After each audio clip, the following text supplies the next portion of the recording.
bakti kepada Dr. Raditya Wratsangka, spesialis OB/GYN ginekolog, konsultan, dipersilakan. Terima kasih Dr. Nani. Selamat sore teman-teman sekalian, para wakil dekan, teman-teman dosen, para alumni. Selamat pagi buat teman-teman di US dan di Mannheim. Jerman. Ya, di Mannheim. Kemudian selamat sore untuk Dr. Erika.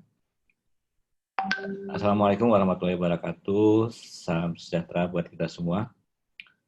Puji syukur, alhamdulillah kita bisa berkumpul dalam hati, dalam jiwa ya.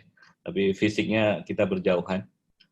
Dan ini saya kira satu momen yang sangat membahagiakan ya, terutama buat teman-teman alumni bisa bertemu, berkumpul lagi. Setelah minggu lalu juga mungkin sebagian juga sudah ikut waktu pertemuan dengan teman-teman yang di US ya waktu itu. Dan saya kira ini sekali lagi merupakan satu momen yang sangat baik dimana buat para alumni yang saat ini berkiprah di mancanegara. Ya, yang sore ini ada dari Mannheim di Seoul, di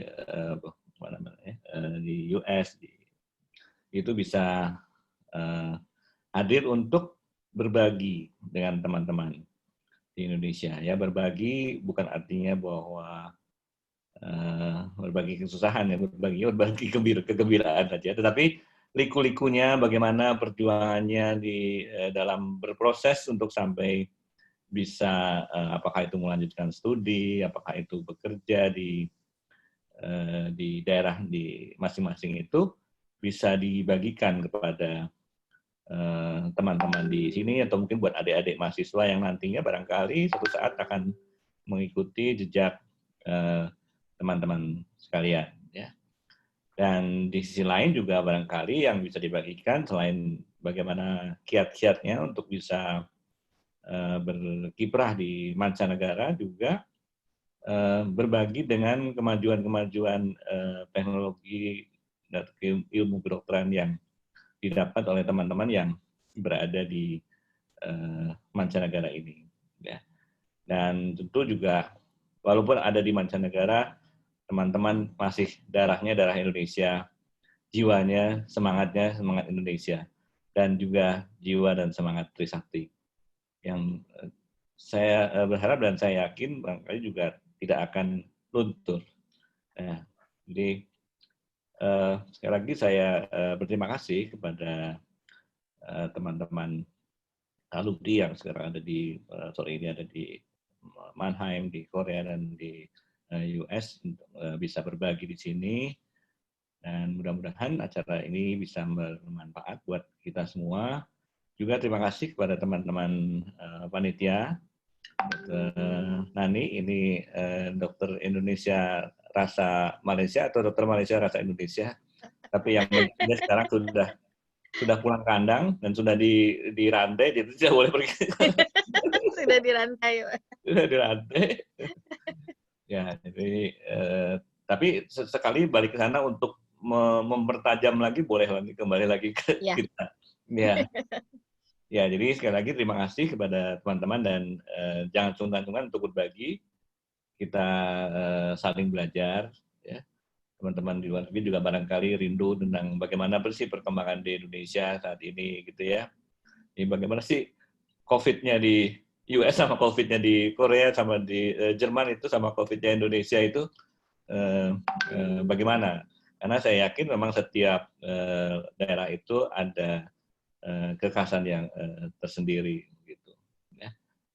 Baik, terima kasih sekali lagi dan selamat berwebinar. Mudah-mudahan kita semua tetap diberikan kesehatan dan semoga webinar ini membawa manfaat dan kebaikan bagi kita semua. Demikian, wassalamualaikum warahmatullahi wabarakatuh. Selamat bersehat. Salam. Warahmatullahi wabarakatuh. Terima kasih. Terima kasih Bapak Dekan atas kata pengantarnya. Kita lanjutkan dengan kata sambutan dari Ketua Panitia kepada Dr. Rita Hairani, MKes SP Paru. Dipersilakan. Silakan, Dok. Dr. Rita. Baik, terima kasih. Ya, Ya. sebelumnya Dr. Radmi, saya terpaksa pakai masker karena sedang berada di rumah sakit. Assalamualaikum warahmatullahi wabarakatuh. Selamat sore, salam sehat untuk semua yang sudah hadir di webinar kali ini. Pertama-tama saya mengucapkan terima kasih atas kesediaan para alumni yang sudah dengan senang hati meluangkan waktu bergabung dan memberikan cerita inspiratif, cerita yang akan membawa para alumni, para mahasiswa yang berkeinginan untuk juga mempunyai pengalaman dapat bersekolah atau bekerja di luar negeri. Saya sangat senang sekali Dr. Fitri, Dr. Erika, sangat antusias, bahkan Dr. Hunis juga menawarkan diri menjadi moderator, sangat saya apresiasi sekali karena memang terus terang juga ide ini adalah untuk mengembalikan semangat yang tadi Pak Dekan sampaikan, semangat untuk membangun Indonesia, karena bagaimanapun juga kita yang berkesempatan untuk melanjutkan pendidikan di luar tetap adalah anak bangsa yang nanti berharap juga bisa kembali juga ke Indonesia untuk membangun negara kita dari sisi kesehatan.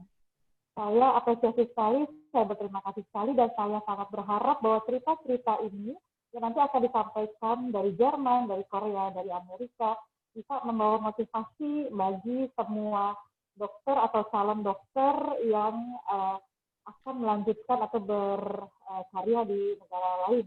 Dan itu tetap merupakan suatu kebanggaan, karena tadi sudah saya sampaikan, saya sebagai dosen mempunyai kebanggaan yang sangat besar bila mahasiswa saya bisa mempunyai karir dan kesempatan berpendidikan yang jauh lebih tinggi dari kami dosen-dosen kalian. Semoga acara ini membawa manfaat. Mohon maaf bila ada kesalahan, dan terima kasih untuk semua panitia yang sudah membantu penyelenggaraan acara ini.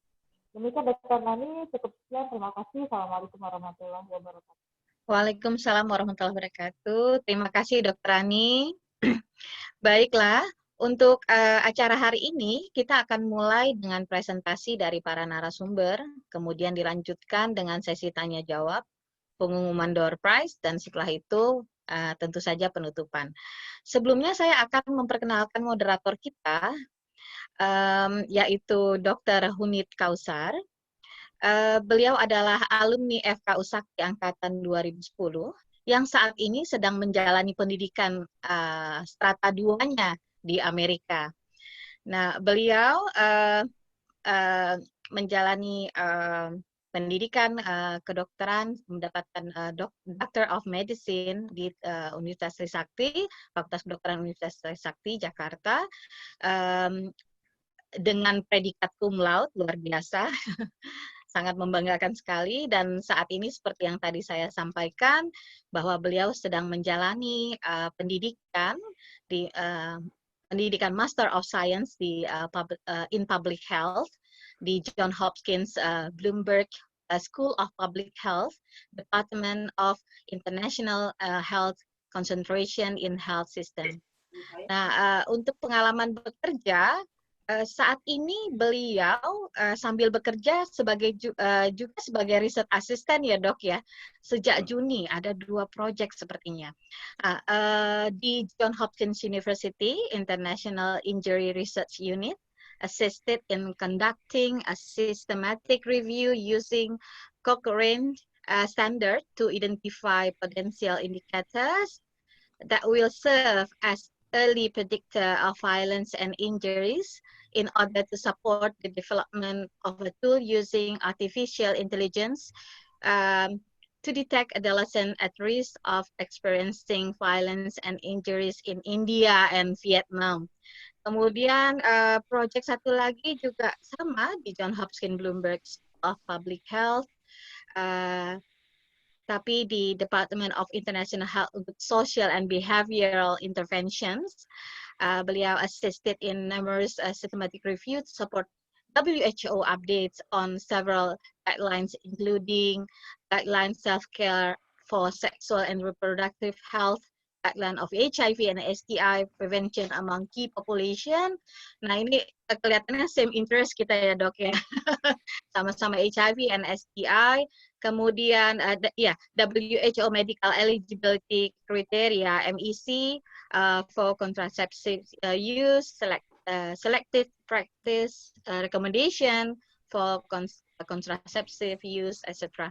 Kemudian juga pernah bekerja di Kebun Public Health Center, pernah juga di Allo Doctor, Allo Medica Indonesia as a medical writer, ya. Kemudian juga, nah ini yang sangat membanggakan sekali,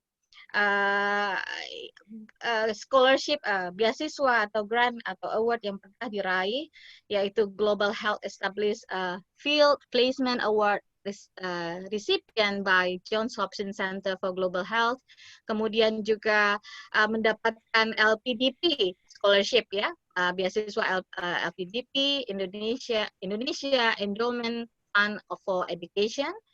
Kemudian US Department of State Kennedy Lugar Youth Exchange and Study Scholarship Program recipients.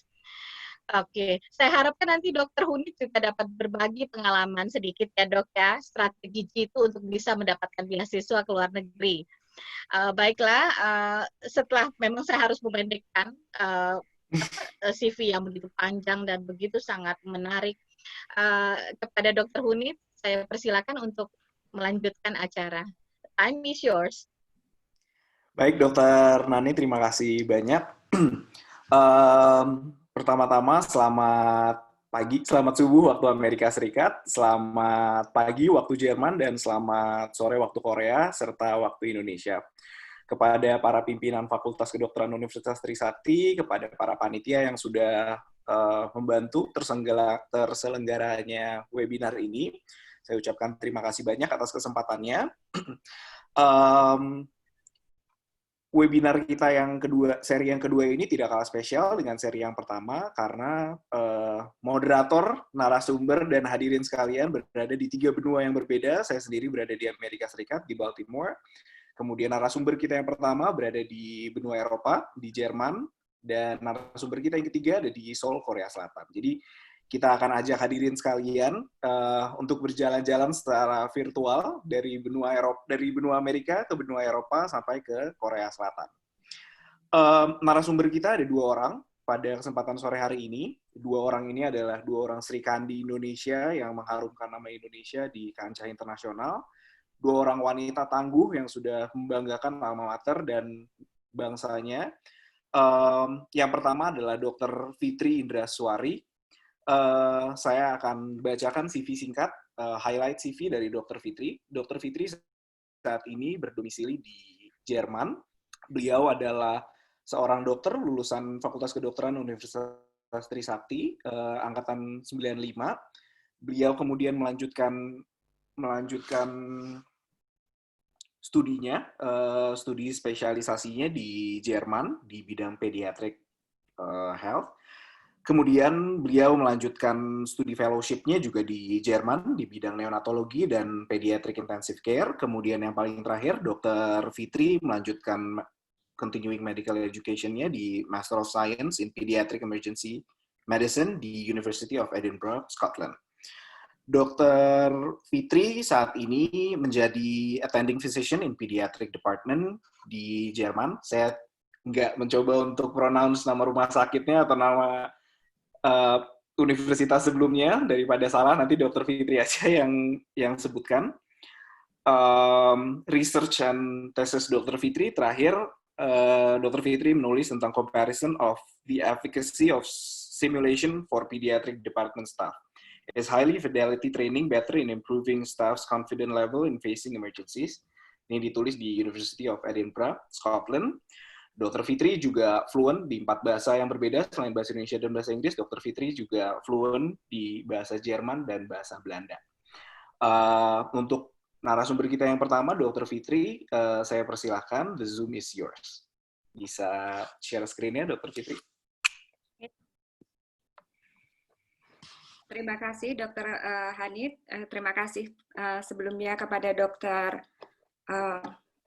Raditya, Dr. Rani atas kesempatan yang diberikan kepada saya. Terima kasih buat Dr. Nani juga untuk perkenalannya, Dr. Hunit yang udah pagi-pagi lelean dari Baltimore. Terima kasih Dr. Erika atas fun time kemarin kita di general rehearsing. Saya mulai aja sedikit dari apa yang bisa saya ceritakan tentang pengalaman saya di Jerman. Sedikit tentang medical background saya. Seperti sudah disebutkan, saya mahasiswa kedokteran Trisakti tahun 95, mendapat gelar S.Cat saya tahun 2000, dan MD saya tahun 2003.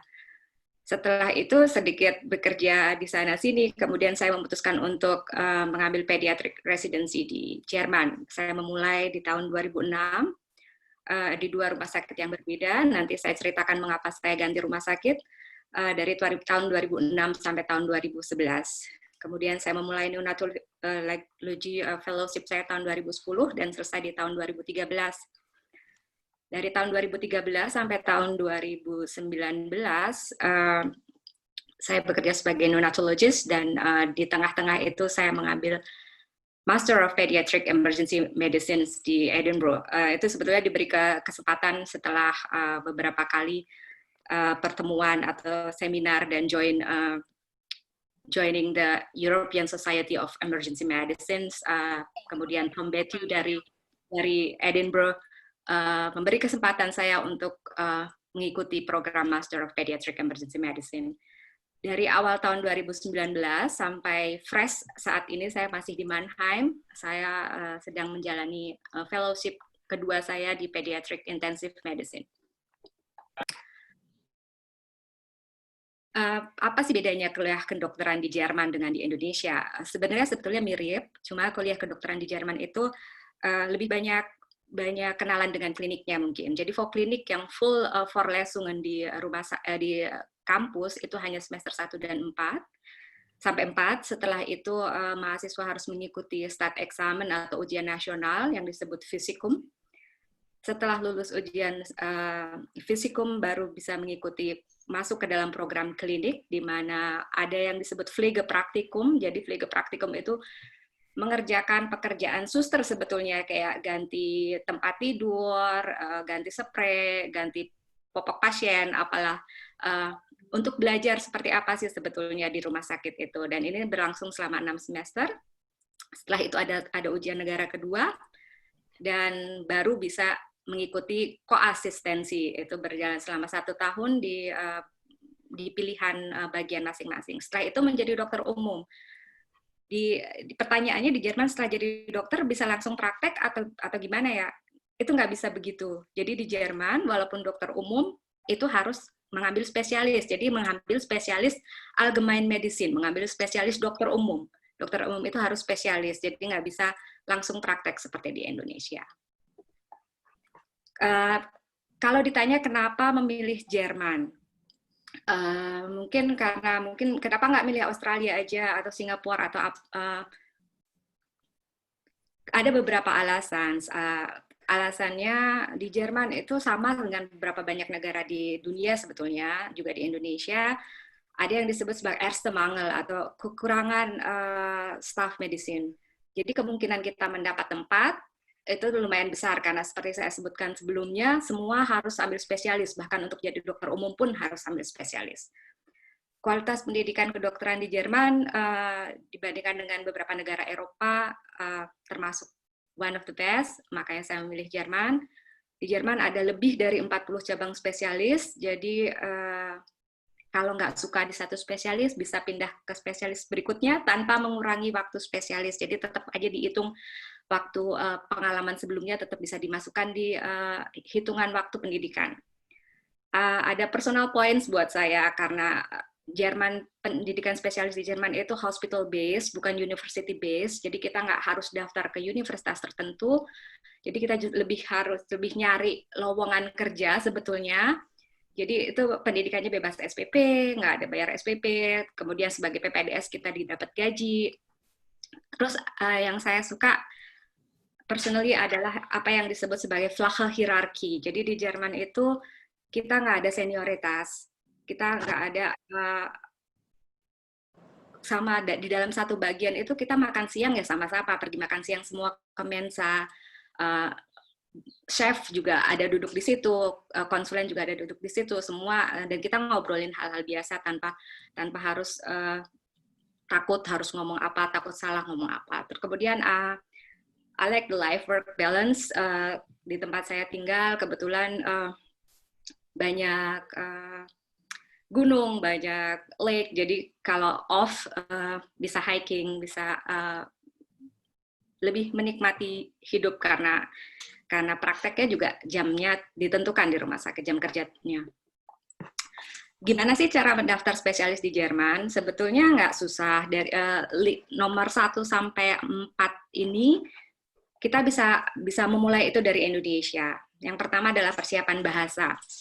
Minimal kemampuan bahasa Jerman yang diminta adalah level B2 atau C1, itu intermediate akhir dan advance awal.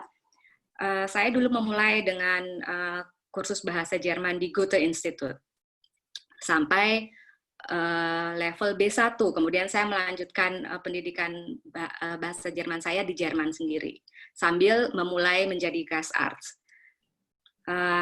Karena itu hospital base, jadi harus dari Indonesia kita sudah bisa cari lowongan. Ada di website di www.ersteblatt.de, itu di list banyak sekali lowongan-lowongan ada yang ada di Jerman. Tips dan triknya, start small, jangan milih yang Champion Leagues. MHH Hannover, Charité Berlin, UKM Munich atau tempat fellowship saya yang sekarang, Universitas Klinikum Mannheim dan Heidelberg, itu the Champions League of German Medical. Itu semua mahasiswa Jerman pengen ke situ. Jadi kita jangan ke situ, tapi jangan takut. Memulai di rumah sakit kecil tidak berarti kualitasnya jelek. Kemudian jangan langsung mencari lowongan sebagai asisten arts atau sebagai residen, tapi mulai dulu sebagai Gastarzt atau Hospitation Stelle. Untuk lihat-lihat dulu. Kemudian tetap sebagai Gastarzt pun kita harus mengurus izin kerja sementara atau Berufserlaubnis. Ini bisa kita download dari Landesprüfungsamt. Landesprüfungsamt itu tempat kita ujian, tempat kita mengurus izin kerja. Setiap negara bagian punya dan ada websitenya, tergantung di negara bagian mana, dan dari situ kita bisa mengisi formularnya. Setelah di Jerman dan kita sudah mulai bekerja, dalam waktu 2 tahun setelah kita mulai bekerja jadi residen, kita harus mengikuti yang dinamakan Gleichwertigkeitsprüfung atau ujian penyetaraan. Ini hanya diberlakukan pada dokter-dokter yang tidak berasal dari Uni Eropa. Dokter-dokter yang dari Uni Eropa, walaupun itu Bulgaria atau Romania, nggak harus mengikuti ujian ini. Kita harus mengikuti ujian ini. Dokumen untuk pengurusan Berufserlaubnis itu apa aja sih? Yang pertama, kita harus dapat bukti kalau kita udah dapat lowongan di Jerman, ataupun itu lowongan Gastarzt atau lowongan residen, kita harus sudah punya bukti itu. Kemudian mengisi yang disebut Antragsformular, formular pendaftaran yang bisa di-download dari Landesprüfungsamt. Akte kelahiran, akte nikah bagi yang sudah menikah, CV, Certificate of Good Standing dari polisi, dan ini didapatkan dari Mabes Polri, tapi bukan yang di Komdak, ada satu lagi di Brawijaya kalau nggak salah. Kemudian surat pernyataan bebas malpraktek dari ID, dan ijazah SK, ijazah kedokteran. Ini semua harus diterjemahkan dalam bahasa Jerman dan dilegalisir oleh kedutaan Jerman. Pendidikan spesialis. Saya memulai tahun 2006 di sebuah rumah sakit kecil yang sayangnya saat ini rumah sakit itu sudah tidak ada lagi. Kinderkrankenhaus Bad Schönfeld namanya, itu rumah sakit khusus anak. Benar-benar kecil, hanya ada 4 bagian, pediatric surgery, pediatric anestesi, dan pediatric radiologi. Di rumah sakit itu kita hanya punya 120 bed, dan hanya ada 33 dokter. Jadi benar-benar rumah sakit yang kecil, dan kita bisa rotate dari satu bagian ke bagian lain. Itu sebabnya saya bilang jangan takut memulai dari rumah sakit yang kecil. Di 3 tahun pertama awal saya di sini, itu saya diberi kesempatan untuk bisa 6 bulan rotasi di kinderchirurgi atau di bedah anak, bisa punya kesempatan untuk 6 bulan benar-benar di kinder radiologi yang setiap hari kerjaannya cuma lihat gambar ronsen, setiap hari ngerjain semua ultrasound atau sonografi. Makanya bukan berarti rumah sakit kecil itu jelek. Dan di awal-awal ketika saya bekerja di sana, saya memulai sebagai Gastarzt. Gastarzt itu nggak digaji. hanya ngikutin dan hanya ngikutin, kadang ngikutin koas, nggak harus ngikutin residen, yang ngikutin koas, belajar gimana sih cara kita anamnesa, belajar memulai gimana sih cara kita nulis surat pasien, mengenal light linia rumah sakit atau light linia Jerman atau SOP di Jerman itu seperti apa. Di situ kita mulainya, tapi usahakan saat menjadi gas arts itu istilahnya kita ngelamar kerja kan, jadi alhamdulillah sih orang Indonesia kan sopan, jadi semua biasanya sih kalau teman-teman yang sekarang dari Indonesia juga bilang, oh profesornya juga, oh ini tim players nih, bisa kita jadikan anggota tim. Nah setelah profesor saya pas awal itu Profesor Tekma yang melihat saya punya potensi untuk di sini, beliaulah yang sebetulnya menguruskan semuanya, beliau yang menguruskan di Landesprüfung Amt supaya saya bisa jadi residen. Di situ mulainya. Dan setelah memulai residensi, saya mendapatkan gaji seperti biasa asisten di Jerman. Asisten Arztzeit itu berlangsung selama 5 tahun. Di Jerman prinsipnya kita ada Schichtdienst, jadi shift pagi, siang, pagi, sore, dan malam. Sebagai asisten arts kita harus mengikuti itu semua. Harus ada bukti bahwa kita mengikuti Schichtdienst dan kita harus mengisi, istilahnya ada logbook. Jadi ada kayak target, sama sih kayak di Indonesia harus berapa.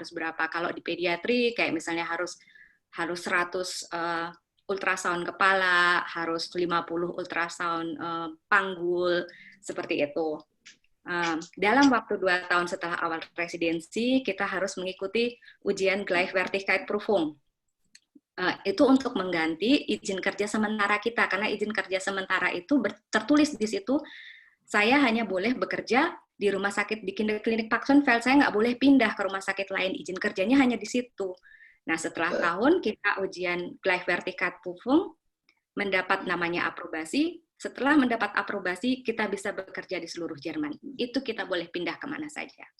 Dan ini penting karena kita harus sudah memulai memikirkan ke depannya mau gimana nih, saya mau fellowship di mana nih, rumah sakit saya bisa menawarkan fellowship apa. Dalam waktu asisten arts ini kita juga harus mengikuti yang disebut intensive site. Kadang ada rumah sakit yang tidak punya intensive medicine.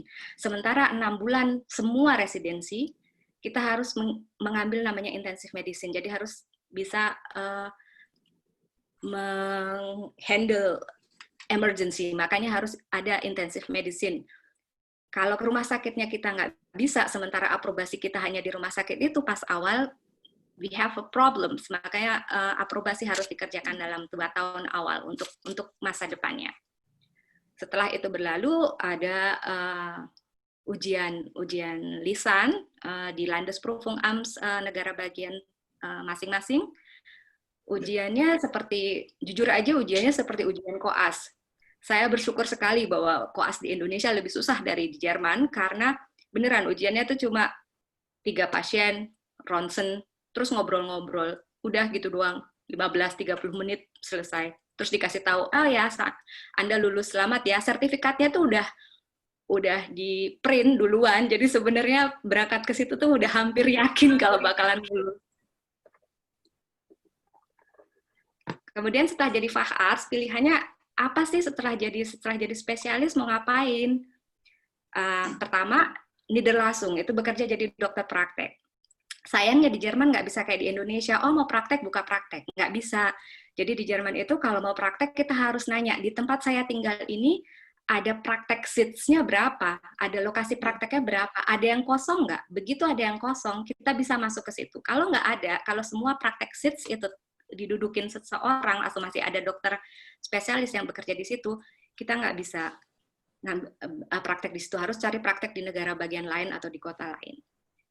Bisa bekerja lanjut sebagai dokter di rumah sakit, sebagai dokter spesialis di rumah sakit, terus ngikutin Schichtdienst, atau menjadi dokter spesialis di Weiterbildung, di fellowship, atau naik pangkat langsung jadi Oberarzt tanpa harus fellowship. Ada juga yang begitu. Biasanya rumah sakit yang kecil bisa langsung naik pangkat jadi Oberarzt tanpa harus mengikuti fellowship lanjutan. Fellowship atau subspesialis di Jerman. saya berpindah dari rumah sakit awal saya ke Klinikum Fulda setelah tahun ketiga.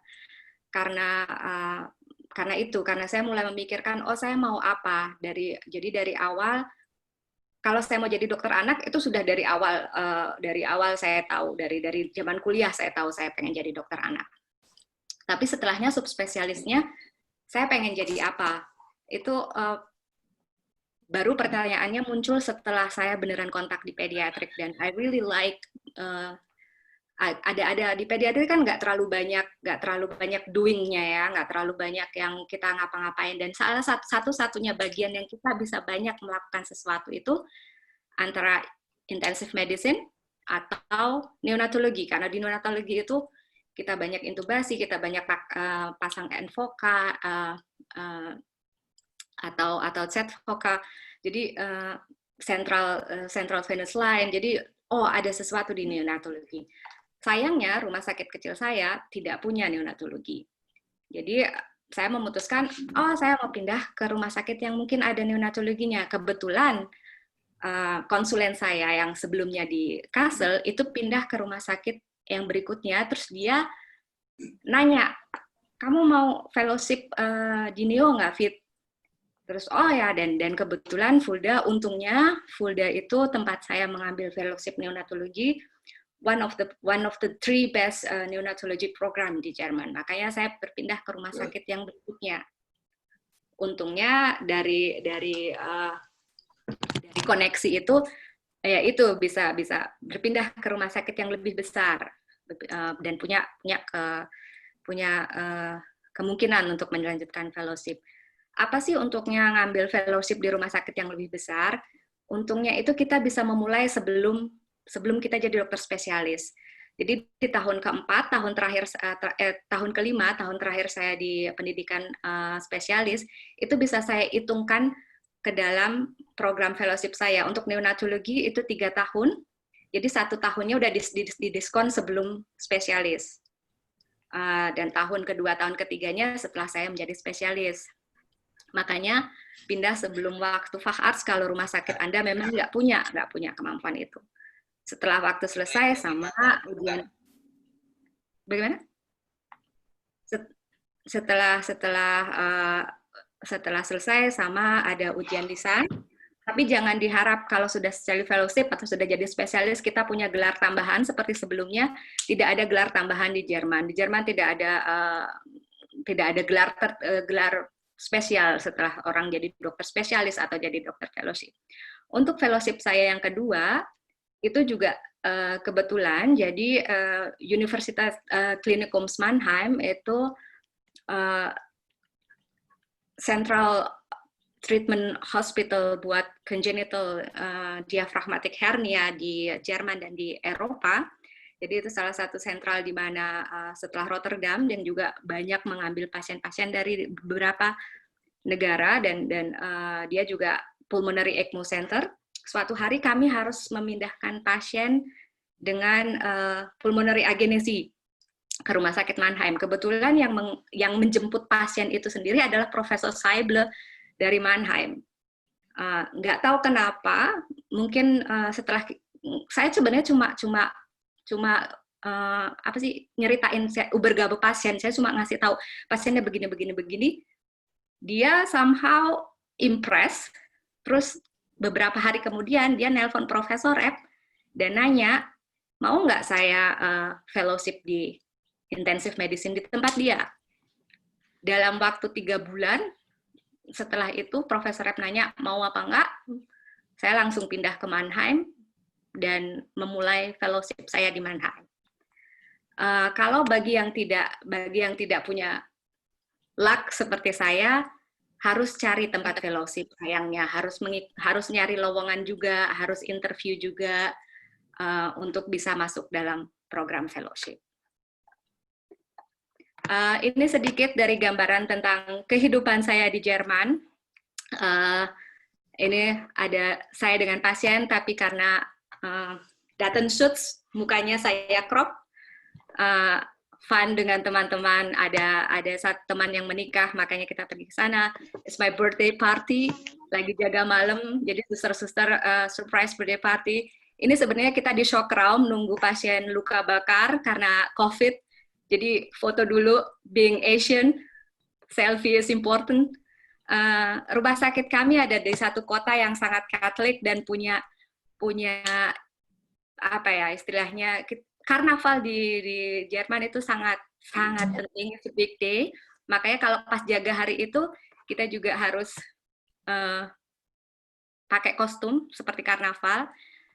Ini adalah tim kami, tim dari rumah sakit yang kita punya Kangaroos namanya, itu kayak NGO yang dengan bantuan mereka kita bisa mengadakan program-program kesehatan buat bayi dan anak-anak. Sebagai emergency medicine physician, saya juga harus mengambil dan menjemput pasien dari beberapa kota di Jerman untuk dibawa ke Mannheim. Makanya is a little view of Mannheim. Ini rumah sakitnya, ini ECMO, pulmonary ECMO. Ini one of our machine is Hamilton C4.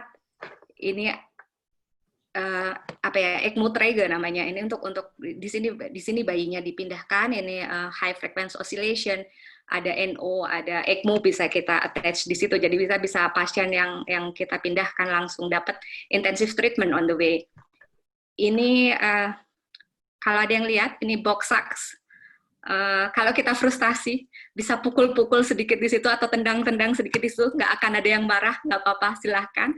It's one of our pride is this baby is Frida. Dia lahir dengan usia kehamilan 21+5. Zwangerschaftswoche atau gestational week, and she did really good. Sekarang dia udah kelas 1 SD, dan she's the youngest survivor premature baby. Jadi seperti tadi disebutkan sama Dr. Hanit, saya tetap mengambil program setelah ditawari oleh Tom Betty, saya mengambil program Pediatric Emergency Medicine. Saya di tahun 2006 sampai tahun 2009 di Edinburgh. It's a bit of a picture from the graduation day. Ya, jadi intinya apapun itu tujuan kita atau goal kita, kalau kita punya sesuatu on our eyes, just work hard, give your best, and trust yourself. You can do this. Success is earned. It's not a gift. Dream big. Never give up. Focus on the end line. And then kalau itu sudah tercapai, just do what you love and love what you do. And I really love pediatry and that's why I love doing it. And then stay humble karena di atas kita masih ada orang yang lebih pintar. So never stop learning, keep learning.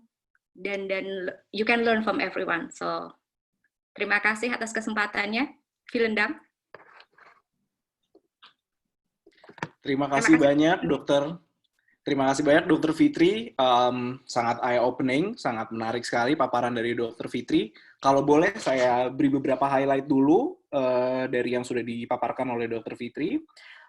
Tadi Dokter Fitri menyampaikan bahwa, Tadi Dokter Fitri menyampaikan bahwa sebagai dokter umum memang di Jerman tidak bisa langsung praktek seperti bagaimana dokter umum di Indonesia. Jadi harus mengambil spesialisasi. Spesialisasi merupakan sesuatu yang wajib. Kemudian selama program spesialisasi juga kita harus mulai start thinking about fellowship dan subspesialisasi. Kemudian pendidikan spesialisasi di Jerman merupakan proses yang hospital based, bukan university based seperti di Indonesia. Senioritas selama proses residensi sangat dalam batas yang sangat wajar, seperti cerita tadi Dr. Fitri. Kemudian program residensi di Jerman juga memiliki life-work balance yang sangat bagus sekali. Satu yang sangat menarik, tadi saya lihat ada punching bag di rumah sakit ya dok ya. Sepertinya itu bisa diterapkan juga di beberapa bangsal di rumah sakit di Indonesia sepertinya ya. Jadi kalau ada yang habis visite atau ada yang habis agak kesel daripada mukul tembok, daripada dongkol sendiri, punching bag kayaknya cukup bagus untuk diterapkan di Indonesia. Oke. Sekarang kita akan move on ke narasumber kita yang kedua. Peserta dan hadirin sekalian, bila ada pertanyaan boleh mulai ditulis di chat section. Nanti akan coba saya rekap satu persatu. Kemudian nanti akan ada Q&A setelah kedua narasumber memberikan paparan, dan ada paparan singkat dari saya setelah dari Dr. Erika. Nah, narasumber sekarang kita akan ajak hadirin sekalian ke Korea Selatan. Jadi flight-nya agak panjang sekarang. Setelah dari Jerman, kita akan ke Korea Selatan. Dr. Erika, Sri Kandi Indonesia yang kedua ini adalah salah satu dokter wanita yang sangat tangguh. Beliau adalah seorang alumni Fakultas Kedokteran Universitas Trisakti angkatan 2001 yang melanjutkan pendidikan profesi dokter spesialis di Universitas Trisakti, mengambil bedah ortopedi. Saya akan memperkenalkan Dr. Erika dengan CV yang saya coba saya singkat sebisa mungkin. Dr. Erika adalah dokter spesialis ortopedi dengan subspesialisasi di shoulder and elbow surgery. Dr. Erika lulus di tahun 2008 di Fakultas Kedokteran Universitas Trisakti, kemudian melanjutkan pendidikan orthopedic surgery di Fakultas Kedokteran Universitas Indonesia, kemudian dilanjutkan dengan clinical attachment at Orthopedic Department, Division of Hip and Knee Surgery di National University Hospital di NUH Singapore. Kemudian Dr. Erika melanjutkan fellowship di Orthopedic Sports, sama di NUH juga Singapura. Kemudian Dr. Erika melanjutkan pendidikan di Australian Traveling Fellowship for Knee Society di Australia. Kemudian setelah itu berangkat ke Korea Selatan, melanjutkan fellowship-nya di Shoulder and Elbow Surgery di Asan Medical Center di Seoul, Korea Selatan. Kemudian Dr. Erika melanjutkan pendidikannya dengan clinical attachment at Department of Orthopedic Surgery, Elbow Unit di Netherlands. Dan terakhir, Dr. Erika melanjutkan PhD in Medicine di University of Ulsan, dan sekarang saat ini sedang menjalankan postdoc di Korea Selatan juga. Beberapa highlight yang sangat penting untuk digarisbawahi, Dr. Erika adalah salah satu dokter yang sangat she's a research enthusiast. Publikasinya sedikitnya sudah ada 43 publikasi di peer-reviewed journal.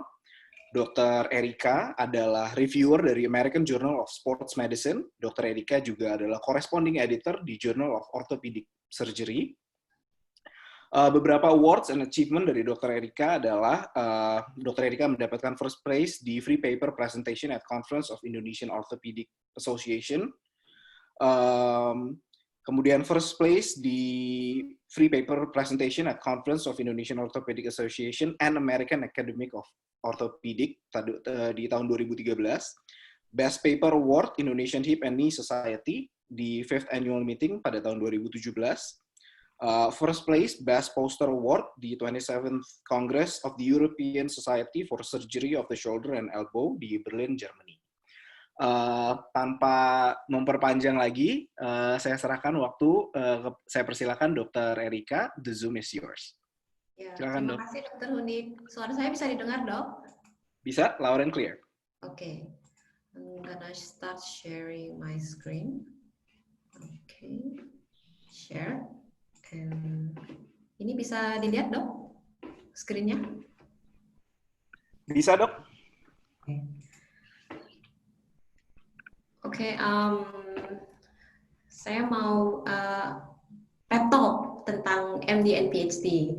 Jadi obrol santai tentang apa yang sudah saya jalani dari awal saya lulus dokter sampai sekarang. Nama saya Erika, saya praktek di Rumah Sakit St. Carolus, Jakarta, Indonesia.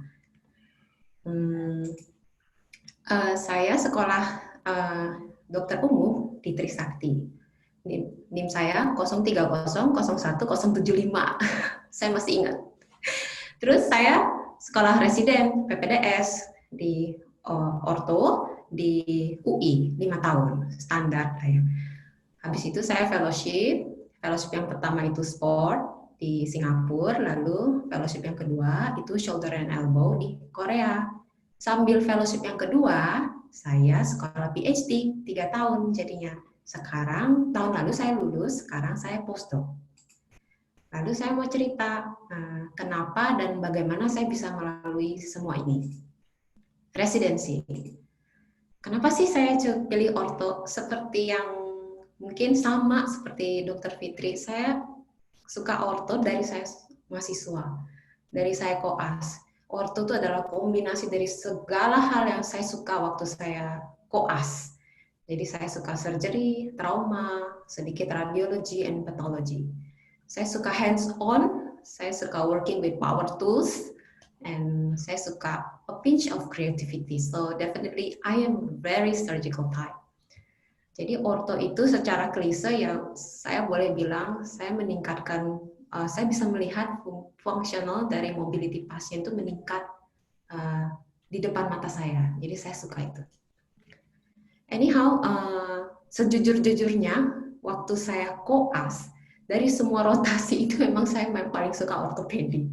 Saya one track mind tipenya. Nah ini foto, sekilas ini foto waktu saya ujian jadi chief resident di UI. Ini tahun keempat. Jadi bisa dibilang orto itu boys club. Memang kenyataannya begitu. Tapi ya sudah, dijalani saja dengan happy. How to be an ortho? Basically and generally kita PPDS di Indonesia itu rata-rata 5 tahun. Ada yang sedikit lama 5,5 tahun, tapi hanya 2 atau 3 center. Semua informasi ini bisa dilihat di Indonesian Orthopedic Association. Kenapa saya pilih fellowship?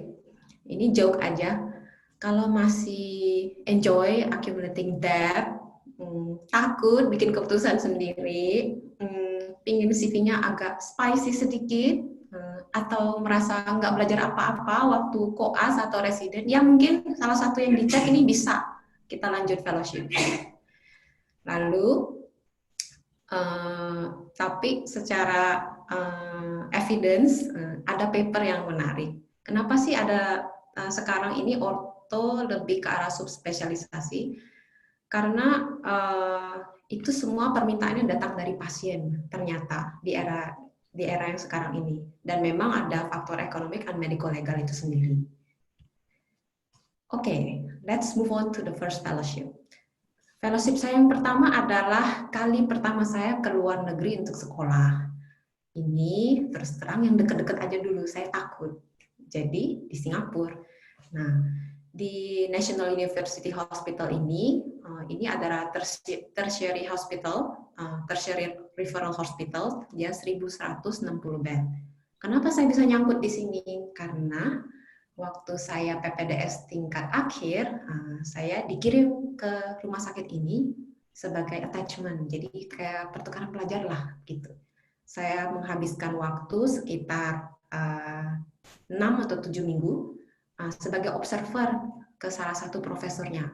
Profesornya subspesialis sports surgery. Mostly kita deal with arthroscopic surgery. Nah, waktu itu profnya nawarin, bagaimana kalau kamu jadi fellow? Oh, tanpa pikir panjang, langsung yes. Karena saya waktu itu naif banget ya. Jadi melihat sesuatu yang ada cheese nih di depan muka, saya ambil aja. Lalu saya ikuti semuanya, harus mengurus STR di Singapura, SIP yang begitu panjang, sama seperti yang dipaparkan oleh Dr. Fitri. Semua negara punya peraturan masing-masing. Intinya, ya ikutin aja. It's feasible anyway, walaupun law. Nah, waktu saya di tengah-tengah fellowship yang pertama, saya ikut cadaveric workshop, which is biasanya mandatory buat semua fellow. Nah, ini adalah foto di salah satu workshopnya. Tentu saja saya yang paling cantik, karena ini di ortopedi. This is the glory of being working in orthopedic surgery. Nah, di event ini saya mencoba untuk melakukan sesuatu yang dibilang networking. Saya kenalan sama orang-orang ini. Nah, dari sinilah saya mendapatkan kesempatan ke fellowship yang kedua. Nah, gambar sebelah kiri adalah waktu di mana saya menyelesaikan fellowship yang pertama dengan Prof. Lingaraj Krishna. Dia direktur dari Sports Medicine Section di NUH. Lalu karena saya bertemu dengan salah satu instruktur di fellowship course itu, Profesor Chon, dia adalah dari Korea. Dia yang setelah beberapa saat ngobrol bersama beliau, dia mengundang saya sebagai fellow atau menginvite. I said yes. Lalu inilah fellowship yang kedua. Fellowship yang kedua itu saya konsentrasi di shoulder and elbow surgery, which is memang saya lebih suka ini dari semua joint. Artroskopi itu adalah bidang secara umum. Shoulder and elbow surgery itu adalah subnya dari artroskopi. Fellowship yang kedua saya jalani di Seoul, di Korea, di Asan Medical Center. Ini juga tertiary referral hospital dengan bed lebih besar, kapasitasnya lebih besar ya, 2.700 bed. Di sini nggak ada yang namanya disebut fellow. Sebutannya adalah visiting scholars. Ini hanya sebutan aja, tapi ujung-ujungnya sama aja kerjanya. Apa sih yang dikerjain sebagai seorang fellow? Mungkin adik-adik masih bingung. Fellow itu apa sih? Fellow itu kalau kita udah selesai residen mau sub, ya namanya fellowship atau subspesialisasi. Karena saya fellow ortho, jadi tiap ada hari operasi ya saya ikut operasi jadi asisten, atau saya ikut di klinik sebagai asisten prof. Nah, di dalam fellowship yang kedua ini saya kerjain juga itu namanya networking. Saya ketemu dengan banyak orang, lalu dan ini kebetulan kita ada research conference waktu itu. It's quite big karena ini adalah salah satu generasi pertama dari shoulder surgeon dari Edinburgh datang untuk memvisit kita. Nah, saat conference itu berjalan, saya mungkin menunjukkan entusiasme saya ke riset. Jadi, saya ditawarkanlah scholarship di PhD in Medicine. Beruntungnya, saya mendapatkan Type A scholarship. Jadi, di Korea itu ada Type A, Type B, Type C, dan seterusnya. Type A itu artinya semua uang kuliah bebas, tapi ada syaratnya harus tepat waktu dan minimal IPK-nya 3 dan tidak boleh ada F. Bagaimana kita bisa, menurut saya perjalanan yang panjang ini dari Mbak Fitri, dari Mas Hunid, tentu pasti ada support system. Yang saya mau tekankan ke teman-teman dan adik-adik, support system itu penting. Menurut saya ada dua support system, external and internal. Jadi internally, keluarga saya harus support atau mendukung dalam semua perjuangan karir saya. Ini suami saya yang sudah mendukung saya selama ini. Lalu externally, saya kerja di Rumah Sakit St. Carolus. Bos saya dengan baik hati memberikan support secara penuh dan menuliskan recommendation letter saya untuk menjalani program PhD yang notabene tidak mudah untuk melepas orang surgeon pergi PhD ke luar negeri selama 3 tahun. PhD in Medicine, ngapain sih PhD in Medicine ini? Generally mungkin sama untuk semua university, tapi ada sedikit berbeda di Korea. Tahun pertama itu biasanya kita kuliah, core curriculum, terus riset. Tahun kedua, more research. Tahun ketiga, more and more research, and then dissertation defense. Kenapa saya punya scheme seperti ini? Karena saya anak scholarship, jadi semua ini harus dijalani, tepat waktu 3 tahun. Kenapa ya MD PhD ini nggak terlalu populer di Indonesia? Waktu itu saya mikirnya gitu, kok nggak banyak yang bunyi MD PhD? Ternyata enggak loh. Jadi waktu itu saya mengadakan survei ke teman-teman saya aja. Mungkin respondennya sekitar 60 orang ya, saya lupa detailnya. Kebanyakan dokter Indonesia itu merasa PhD itu penting karena bisa menambah basic knowledge dan bisa membuat jalan pikir yang lebih sistematis, dan mereka tertarik untuk jadi MD PhD. Tapi kenapa di lapangan saya nggak pernah jarang ketemu yang spesies sejenis saya? Mungkin gitu ya ngomongnya. Karena mungkin untuk maju, untuk memulai itu untuk sebagian besar orang Indonesia agak malu-malu gitu. Nah, orang yang malu-malu dan sangat sopan ini ketemu dengan orang yang sama. Jadi untuk melangkah maju itu agak berat. Jadi mungkin harus ketemu orang yang agresif, gitu. Nah, research life ini ngapain ya? 3 tahun, lama banget ya neliti. 3 tahun tuh neliti terus. Ya memang iya, neliti itu bisa ngapain aja. Jadi nggak neliti di bidang A, B, dan C, atau A terus. Nah, contohnya ini. Waktu saya tahun pertama PhD, si profnya bilang, kamu bikin topik sendiri. Jadi itu yang bikin saya shock waktu itu. Kok saya disuruh bikin topik sendiri, orang saya nggak tahu apa-apa kok soal riset. Ternyata inilah kenyataan pahit. Saya harus cari topik yang bisa jadi disertasi saya. Bagaimana saya cari topiknya? Saya cari di semua bidang. Jadi ini salah satu dari riset foto di mana saya melakukan riset di histologi tentang mechanoreceptor di human joint capsule. Lalu saya coba systematic review juga.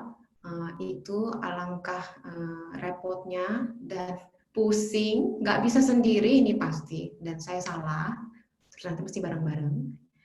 Lalu saya coba animal study, which I really like, karena 5 tahun residensi saya, itu saya mainnya sama animal, rabbit and rat. Terus ini tentang rotator cuff tendon healing waktu itu. Lalu akhirnya saya menemukan tempat harbor, berlabuh. Jadi saya paling suka dari semua riset ini biomechanical study. Ini adalah salah satu contoh spesimen saya, upper extremity, di mana saya meneliti interosseous membran dari radius and ulna sebagai topik dari tesis saya. Dan sebagai collateral result dari riset ini, saya menemukan sedikit sesuatu yang baru di distal triceps tendon. Saya juga suka dengan, seperti yang saya bilang ya, saya suka main dengan power tool and being hands-on, handsy. Jadi saya suka utak-atik di kadaver. Apa sih yang bisa membuat operasi ini jadi lebih gampang? Teknik apa yang bisa diubah sedikit supaya semua orang itu bisa mengerjakan operasi ini dengan safe. Lalu dengan sedikit support dan banyak support dari profesor saya, sedikit support dari kolega saya, kami berhasil mempublish salah 2 chapter di buku ini, textbook ini. Dan again saya tekankan networking yang kembali terjadi di fellowship yang kedua. Nah, di fellowship PhD dan fellowship yang kedua ini, saya mendapatkan kesempatan untuk berpartisipasi di International Live Shoulder Surgery yang melibatkan 5.000 live viewers dan di broadcast di 8 country. Ini tim kami. Aftermath-nya, saya ditawarin posisi postdoc research associate di unit yang sama, di rumah sakit yang sama. Ngapain sih postdoc ini? Postdoc ini intinya dia itu manajer riset, manajer lab itu. Ada apa-apa, nanti ada hambatan di risetnya, si periset ini melaporlah ke postdoc dan dicarikan solusinya, gitu. Nah, saya beruntung di research center ini, saya berhasil mempublikasikan 48 paper. Tadi malam ada satu lagi, jadi saya tambahkan. It's not easy at all, tapi it is unexpected and I'm very happy for this. And di dalam perjalanan saya ini, di tahun ketiga, saya mendapatkan another opportunity.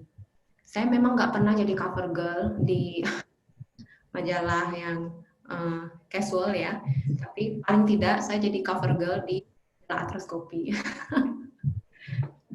Lalu saya apply scholarship di US untuk tahun ini sebenarnya, apply-nya tahun lalu. Tapi karena COVID, scholarship-nya ditunda. Apa sih yang saya bisa bagiin ke teman-teman saya dan adik-adik sekalian? Nomor satu ya, always know what you want. Seperti Mbak Fitri bilang, dari koas, dari medical student, dia suka anak pediatrik, dia udah tahu. Itu salah satu blessing yang hanya dimiliki beberapa orang. Dan I'm very fortunate for that blessing. Yang kedua, jangan lupa networking. Jangan malu-malu jadi orang Indonesia. Orang Indonesia itu terlalu sopan. Tapi sekali-sekali networking ini bisa memberikan jalan lebih dekat ke mimpi Anda. Kita boleh kerja keras, tapi kita harus tahu direction-nya kemana. Jadi jangan kerja terus, usaha terus, tapi nggak directed. Yang kedua, jangan takut gagal. Failure is a friend. Kalau kamu jarang gagal, berarti belum berusaha terlalu berat kali ya. Kalau belum jatuh ke bawah itu, apa ya istilahnya? Saya jadi lupa. Berarti itu belum naik, kayak kurva COVID. Turun dulu, baru naik. Keberuntungan itu hanya bisa terjadi kalau disertai dengan kerja keras dan kesempatan. Ketiga, kalau itu emang susah, if it is hard, it is worthy. Kalau memang itu gampang, mungkin nggak terlalu worthy, biasa aja gitu. Yang keempat, kalau goalnya nggak tercapai, goalnya jangan diganti, yang diganti plan-nya. Jadi tetap endpoint-nya, seperti Mbak Fitri bilang, endpoint-nya apa? Yang diganti itu caranya. Mungkin cara ini di-block, cara ini aja deh, atau cara lewat belakang. Masih banyak cara yang mungkin kita nggak tahu. Caranya tahu bagaimana ada cara lain, itu ngobrol sama yang lain. And anyway, I wish you everybody good luck for everything they wish for. So, Dr. Hunid, terima kasih atas waktu yang diberikan. Saya kembalikan lagi Zoom-nya ke Anda. Oke, terima kasih banyak Dr. Erika. Luar biasa sekali. Rekan-rekan sekalian sudah melihat tadi bagaimana kiprah Dr. Erika, juga Dr. Fitri. Jadi kalau bisa saya sedikit menyimpulkan, banyak sekali tadi kata-kata penyemangat, kata-kata mutiara yang luar biasa dan selalu bisa kita ingat sampai nanti-nanti. Beberapa highlights dari paparan Dr. Erika tadi adalah Dr. Erika menggarisbawahi bahwa permintaan terhadap dokter subspesialis juga saat ini sudah semakin meningkat. Jadi para spesialis, para mahasiswa juga sudah bisa mulai aim for that. Kemudian the power of networking. Jadi never hesitate to reach out to anyone, to people, to your colleagues, kepada rekan-rekan, kepada guru-guru, dosen, reach out to them, talk, ask questions, jangan pernah ragu. Kemudian satu yang menarik juga support system. Tadi Dr. Erika menyampaikan mengenai support system. Support system is an integral part of the struggle. Support system is an integral part of the journey. Jadi find your support system. Support system saya rasa juga tidak harus melulu spouse, pasangan, tapi bisa dari mana saja. Bisa kitab suci, bisa agama, itu semuanya support system yang bisa kita highlight. Kemudian yang terakhir, it's very important to break the barriers. Kadang kita sebagai orang Indonesia, orang Timur, terbiasa untuk tidak berani aim yang terlalu tinggi gitu. Jadi sebelum mulai melangkah, kadang kita sudah kayaknya nggak mungkin dapet nih. Kayaknya susah deh. Kayaknya bikin publikasi di peer-reviewed journal, mungkin bikin publish di jurnal Q1, mungkin sangat susah. Aim higher, jadi break the barrier. Jangan pernah ragu untuk bisa melangkah ke yang luar biasa. Setelah ini kita akan lanjutkan ke sesi Q&A, tapi kemarin kita sempat berbincang dengan Dr. Nani juga. Saya akan memberikan sedikit paparan, sangat singkat sekali dari saya, Sebetulnya sesi yang lalu kita sudah membicarakan mengenai dari Amerika Serikat, tapi mungkin yang lalu lebih banyak tentang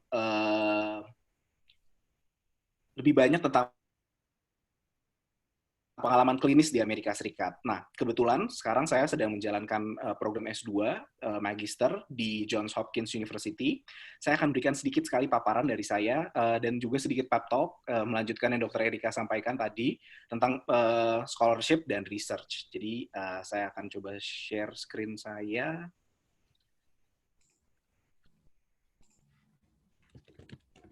Oke. Jadi tadi sudah dijelaskan, sudah diperkenalkan oleh Dr. Nani. Terima kasih banyak. Nama saya adalah Hunet Kautsar. Saya lulus dari Fakultas Kedokteran Universitas Trisakti tahun 2016, masuk tahun 2010. Jadi di antara Dr. Fitri dan Dr. Erika, saya masih anak bawang istilahnya. Saat ini saya sedang studi di Johns Hopkins University, Bloomberg School of Public Health, dengan pendanaan dari LPDP, atau Lembaga Pengelolaan Dana Pendidikan. Current project yang sedang saya lakukan adalah saya sebagai research assistant di 2 project besar yang sedang dijalankan oleh Johns Hopkins. Project yang pertama adalah AVID, Adolescent Violence.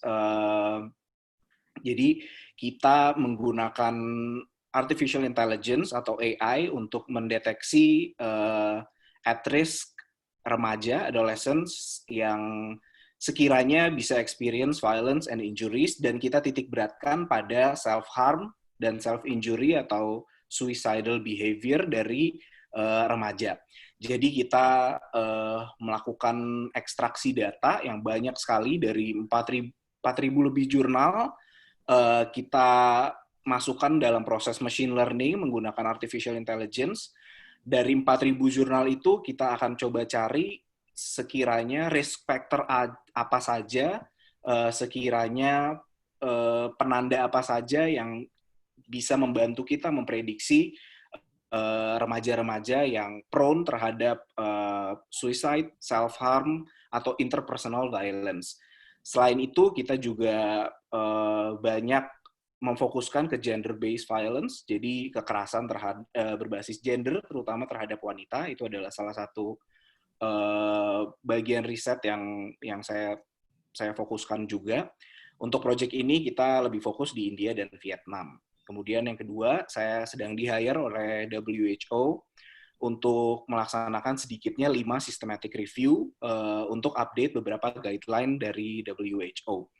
Terutama guideline mengenai penanganan HIV, STI, juga untuk pemberian contraception, juga pre-exposure prophylaxis untuk HIV. Kita lagi coba melihat studi, WHO sedang mencoba bagaimana sekiranya feasibility akses kontrasepsi oral, emergency contraception terutama, juga pre-exposure prophylaxis secara over the counter di beberapa negara. Jadi itu 2 riset yang sedang saya fokuskan sekarang. Ini beberapa past project yang pernah saya lakukan. Untuk project COVID sampai sekarang saya masih aktif di COVID-19 Data Desk. Mungkin banyak rekan-rekan sekalian yang melihat Johns Hopkins adalah salah satu leading institution di bidang COVID-19, terutama data desk-nya yang dipakai di seluruh dunia, dipakai di hampir semua outlet media, selalu ada kutipan Johns Hopkins. Saya adalah bagian dari salah satu data desk-nya, mencoba membangun risk communication efforts. Jadi saya membuat beberapa policy brief yang saya kirim ke Kementerian Kesehatan di Indonesia dan beberapa negara lain untuk mencoba mengedukasi, mencoba memberikan konsultansi kita bagaimana risk communication terhadap COVID. Saya melihat bahwa Indonesia sangat struggle, sangat kesulitan di bagian risk communication. Jadi bagaimana mengkomunikasikan resiko COVID, bagaimana mengkomunikasikan bahaya COVID itu sendiri. Kemudian beberapa proyek sebelumnya yang pernah saya lakukan adalah Quality of Primary Healthcare Services in Bihar di India, di salah satu negara bagian termiskin di India, salah satu kota yang paling habitable di India.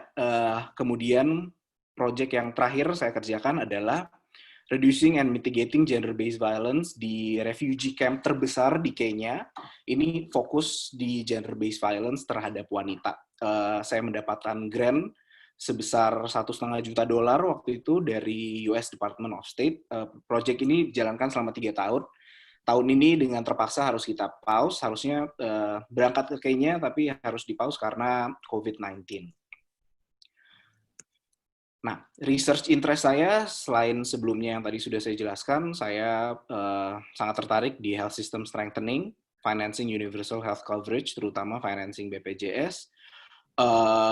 Kalau dokter klinis ada spesialisasinya, anak, tadi dokter Fitri, kemudian dokter Erika ortopedi. Kalau research juga banyak spesialisasinya yang lebih senang kemana. Kalau saya sangat fokus ke systematic review dan network meta-analysis dengan standar protokol dari Cochrane. Jadi kalau sekiranya, nanti akan saya bagikan email saya, kontak saya, sekiranya rekan-rekan ada yang ingin berbagi ilmu, ingin diskusi mengenai systematic review dan network meta-analysis, bisa shoot me an email, kita bisa diskusi.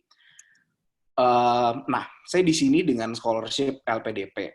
Jadi ini kalau sekiranya rekan-rekan sekalian ingin melanjutkan program pendidikan berkelanjutan, di sini saya fokus ke pengalaman non-klinis biasanya. Jadi antara Master of Science di biomedical atau seperti saya di health policy, health financing, banyak sekali scholarship yang ada. Ini hanya 4-5 yang saya tunjukkan di sini, tapi aslinya ada ratusan. Jadi never stop searching, buka Google sebanyak-banyaknya, tapi dari semua scholarship ini yang saya tulis di sini, yang paling saya rekomendasikan adalah LPDP. Kenapa? Karena pembiayaannya yang jauh superior dibandingkan yang lain. Chevening adalah beasiswa dari UK, dari Britania Raya. Kemudian Aminef, itu beasiswanya Fulbright Scholar. Fulbright sangat prestisius sekali, tapi pembiayaannya tidak banyak. Jadi mereka ada plafon pembiayaannya kalau Fulbright. Jadi kalau saya tidak salah,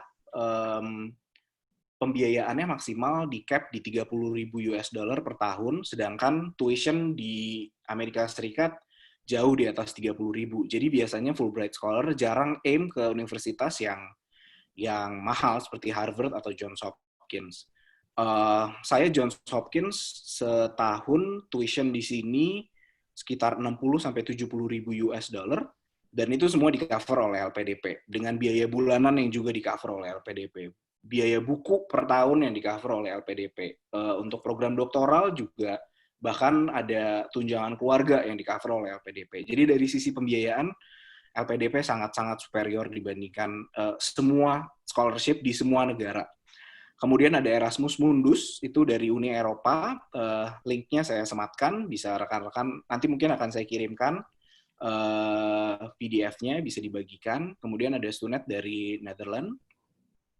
Jadi jangan pernah berhenti mencari, buka di Google semuanya ada, tahapannya memang panjang, tapi sangat achievable. Jadi kalau saya bisa juga rekan-rekan pasti bisa, saya yakin. Jangan pernah merasa inferior. Nah, ini insider tips dari saya, sangat singkat sekali. Insider tips untuk bagaimana untuk skor beasiswa, untuk skor program masters dan doktoral di luar negeri, terutama ini saya lebih fokus ke Amerika Serikat. Be aktif selama rekan-rekan sekalian selama masih kuliah, selama ada kesempatan untuk bisa join organisasi kemahasiswaan.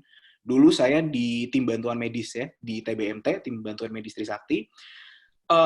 Opportunity yang ada di situ sangat-sangat besar. Jadi rekan-rekan adik-adik mahasiswa saya sangat dorong untuk bisa seaktif mungkin, volunteer sebanyak-banyaknya. Kemudian strengthen your research skill sejak duduk di bangku perkuliahan. Cobalah untuk ubah paradigma kita, dokter di Indonesia, untuk lebih fokus terhadap research, terutama dari sisi mahasiswa. Kemarin kita sempat bertukar pendapat juga dengan Dr. Nani dan beberapa pimpinan fakultas, juga dosen di Universitas Trisakti. Kita tahu bahwa sekarang juga sudah mendekati proses reakreditasi. Jadi kalau sekiranya rekan-rekan sekalian, teman-teman saya, kemudian mahasiswa sekalian sedikit mengeluh, kenapa kok Trisakti akreditasinya B? Ya, jangan disalahkan institusinya saja, tapi lihat sendiri kita sebagai mahasiswa banyak research-nya apa enggak, karena research adalah salah satu penilaian yang sangat penting sekali di akreditasi. Kalau mahasiswanya saja tidak bisa menghasilkan research yang bagus, institusi juga sulit untuk maju. Jadi saya sarankan rekan-rekan mahasiswa untuk aktif bertanya ke dosen, ke faculty, research apa yang sedang ada, saya bisa join research apa. Sekiranya faculty juga, dosen-dosen juga sedang menjalankan research, jangan pernah sungkan untuk di-share ke adik-adik mahasiswanya, meminta bantuan, kolaborasi dalam research-nya. Dan yang terakhir tadi, mengutip juga apa yang disampaikan oleh Dr. Erika, enhance your networking skill, expand your network.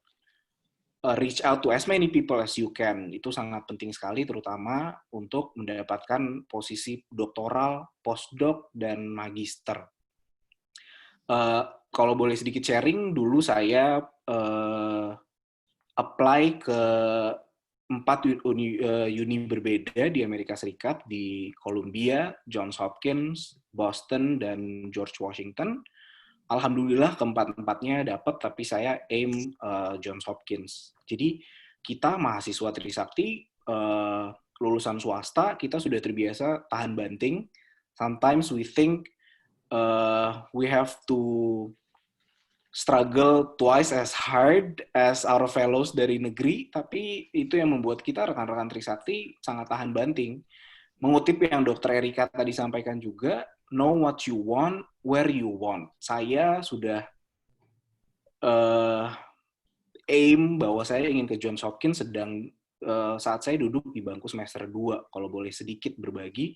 Dulu saya nonton ada film yang sangat menarik, judulnya Something the Lord Made, dengan sahabat-sahabat saya waktu itu sedang kuliah semester 2, itu tentang operasi tetralogy of Fallot pertama di dunia. Dr. Alfred Blalock sama Taussig dan Vivian Thomas. 3 orang itu adalah, 2 orang diantaranya adalah dokter di Johns Hopkins. Sejak saat itu saya jatuh cinta dengan Johns Hopkins sejak semester 2, dan sejak saat itu saya, sama seperti Dr. Erika, sama seperti Dr. Fitri, saya sudah aim bahwa suatu saat saya harus bisa mendapatkan gelar dari Johns Hopkins gitu. Dan itu berbuah hasilnya sekarang. Ini adalah landmark yang sangat terkenal dari Johns Hopkins Hospital. Ini salah satu bagian dari kampus saya. Jadi kalau bisa dilihat, ini adalah dome.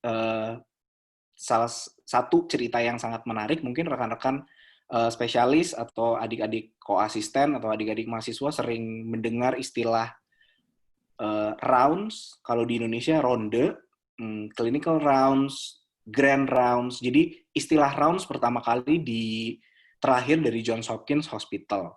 Karena bangunan ini, karena dome ini kita sebut dengan rotunda, bentuknya bulat. Jadi salah satu sekolah kedokteran pertama di dunia, di Amerika Serikat, adalah Johns Hopkins School of Medicine.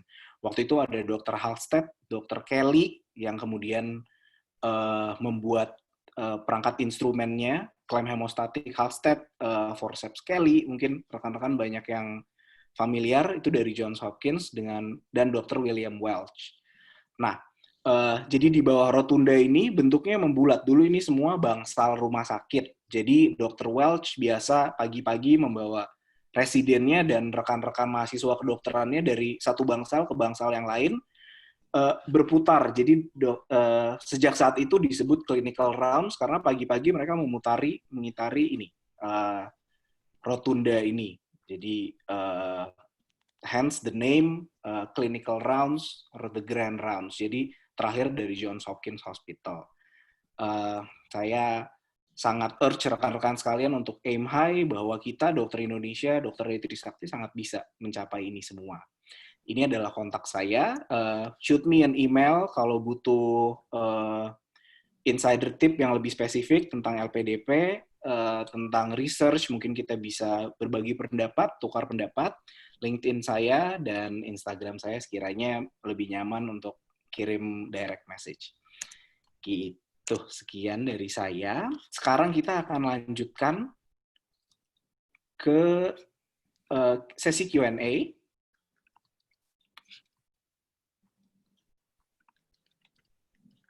Saya akan stop sharing.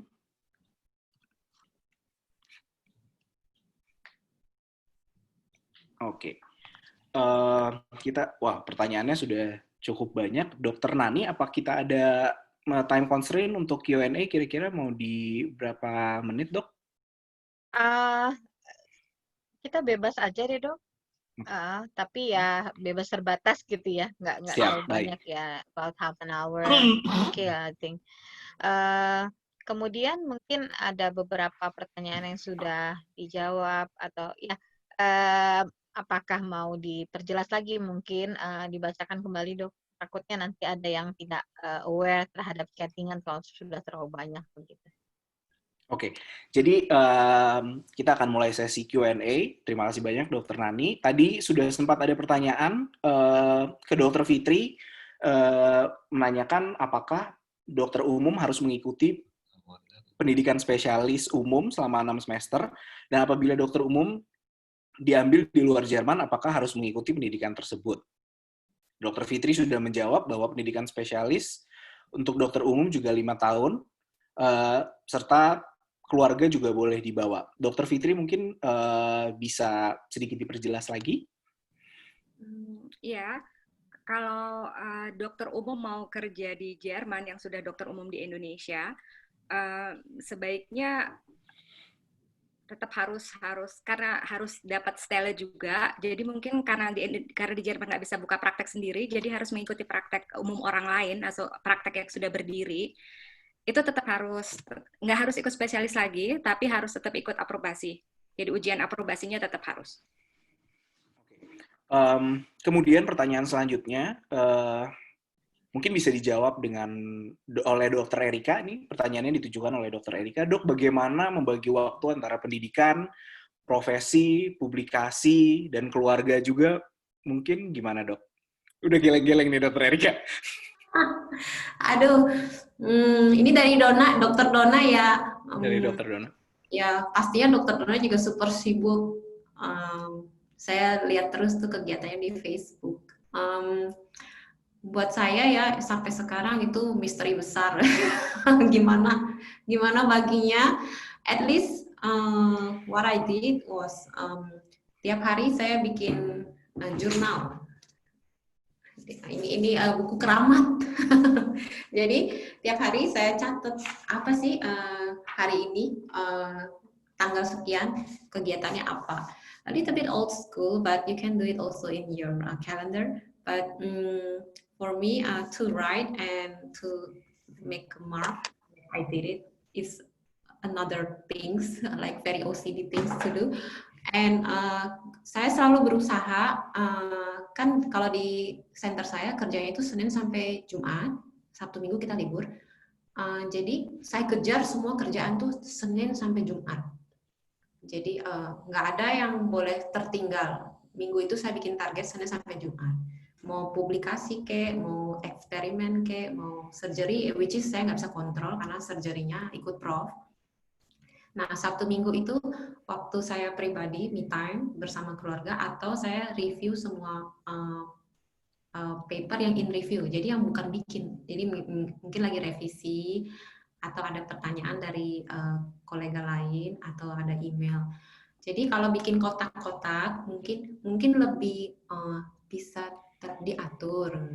Tapi sampai sekarang juga kadang kewalahan kok, kan? Itu nggak bohong. Apalagi di Korea kan. Itunya apa tuh suka paili cepet-cepet gitu kan, semua di sini tuh cepet, nggak bisa pelan-pelan gitu loh, heran ya, tapi memang ya begitu culture-nya, jadi ke bawah juga gitu. Mungkin banyak yang tertarik banget dengan Korea yang habis nonton Hospital Playlist, mungkin jadi pengen banget nih ke Korea habis ini. Excited ya. Makanya, Gitu. mungkin Dokter Fitri juga bisa berbagi sedikit work-life balance sebagai seorang dokter subspesialis di Jerman, gimana dok?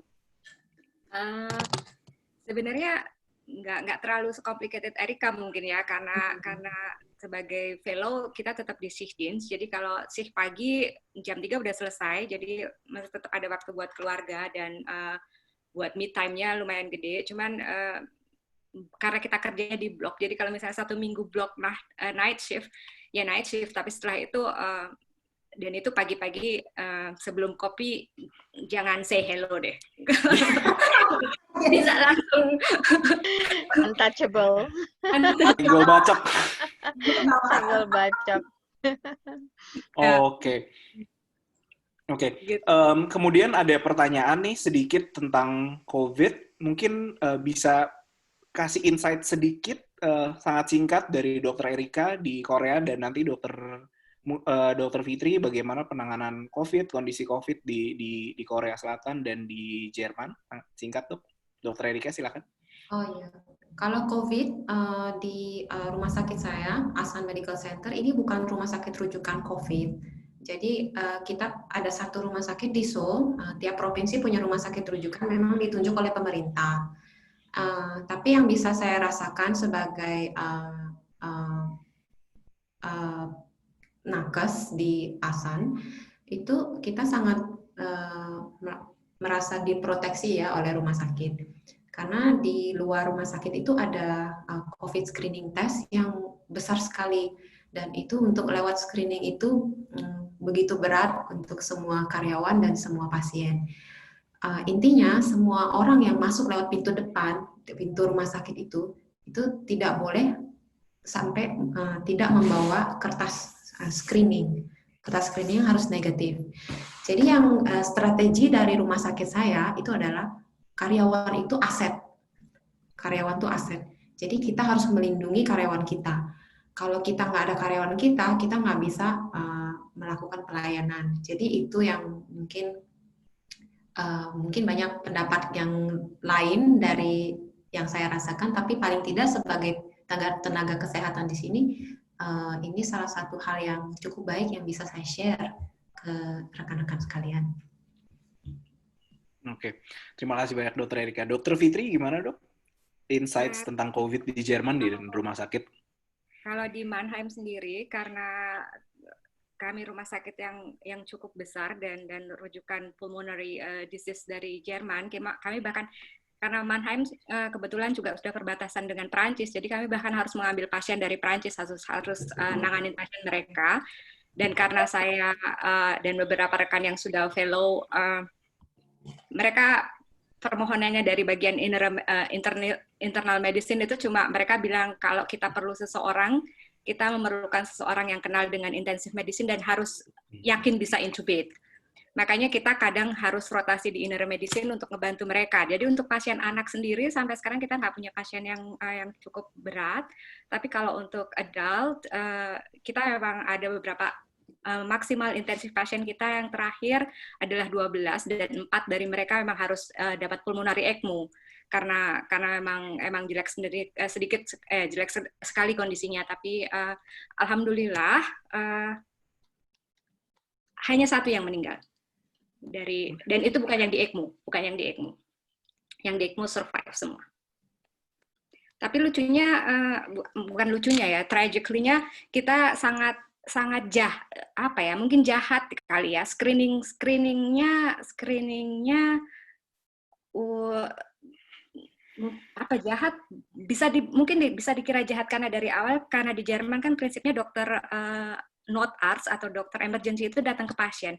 Jadi begitu kita datang ke pasien dan kita tahu ini suspected COVID, itu di screening dari awal. Begitu dia usianya di atas 80 tahun, begitu mereka masuk ke triage kita, dia langsung di shifting ke palliative medicine. Begitu sudah di atas itu, di resiko itu dengan oxygenation index yang lebih dari 40%, dia langsung palliatif dan kita langsung bilang ke keluarganya kita nggak akan maksimal treatment. Jadi ada screening itu dari awal. Nah. Oke, terima kasih banyak insight-nya Dokter Fitri.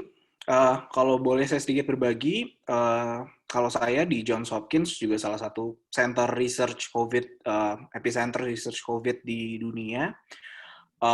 Saat ini kita lebih fokus ke plasma convalescence terapinya.